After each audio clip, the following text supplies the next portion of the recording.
Ever look at two sentences that seem almost identical, but one of them just feels wrong? One's a complete sentence, and the other just leaves you hanging.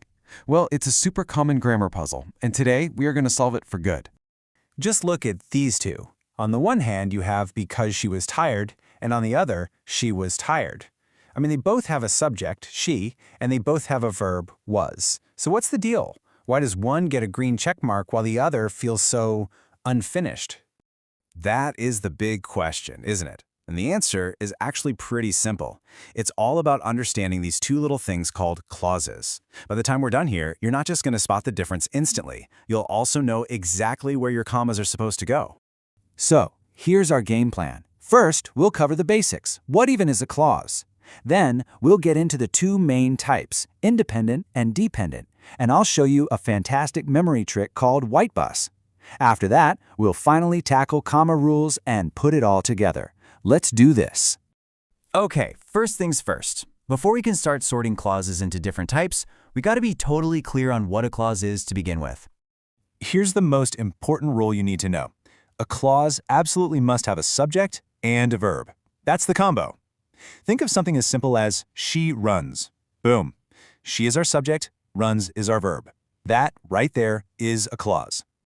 And this slide really nails the difference between a clause and what we call a phrase. See, after it rained, it's got a subject, it, and a verb, rained. So yep, it's a clause. But now look at after the rain. There's no action, no verb happening. That makes it just a phrase.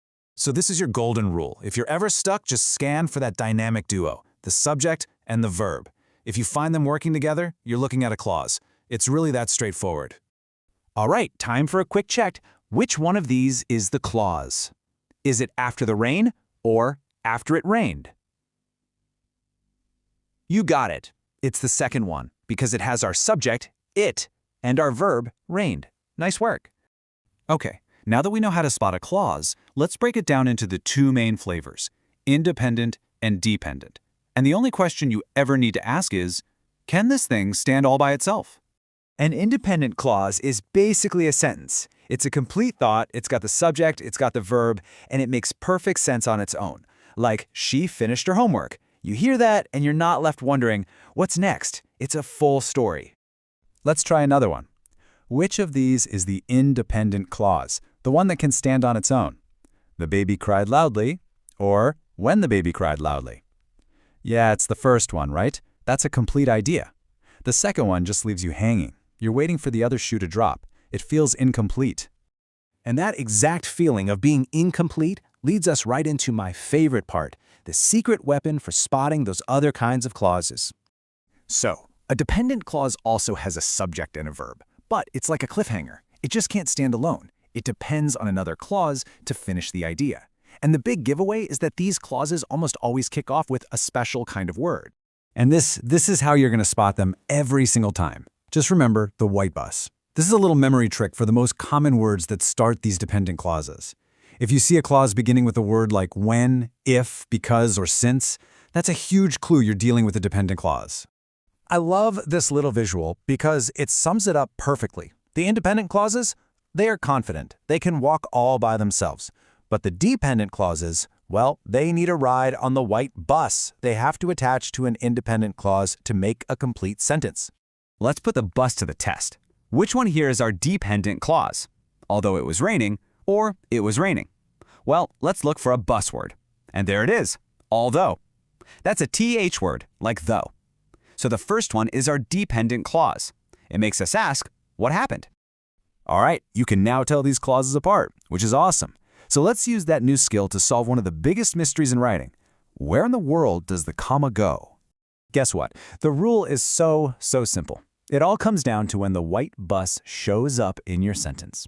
If that dependent clause, the bus rider, comes first, you put a comma after it. But if the bus arrives last and the dependent clause is at the end, you usually don't need a comma at all. Let's try it. Look at that first sentence. The because clause is at the beginning, so the bus arrives first. That means we need a comma right after hard. It should be, because he studied hard, he passed. But in the second one, the because clause is at the end. The bus arrives last, so no comma needed. See? Simple. Okay, we have officially gathered all the pieces of the puzzle. Now let's click them together and see how they build all the different types of sentences we use every day. This little chart breaks it all down. A single independent clause just hanging out by itself, that's a simple sentence. Stick two independent clauses together and you've got a compound sentence. And the ones we've been practicing, a dependent plus an independent, that's what makes a complex sentence. Okay, here we go. The final test. Let's break these down. Number 1 starts with if, a buzzword, so that's a complex sentence, and it correctly has a comma. Number 2, she laughed loudly, is a complete thought all on its own. That's a classic simple sentence. And number 3, because she laughed loudly. Well, that starts with a buzzword, but there's no independent clause to connect it to. It's just an incomplete thought, what we call a sentence fragment. And that's it. This is your new grammar toolkit. Just remember these 4 things. A clause needs a subject and a verb. An independent clause is a complete thought. A dependent clause is a white bus rider, and if that bus clause comes first, you need a comma. You are now officially equipped to build better, clearer sentences with total confidence. Hey, if this explainer helped you out, do me a favor and hit that like button, share it with a friend, and subscribe to Nestlingua for more simple tips to help you master language. Thanks for watching.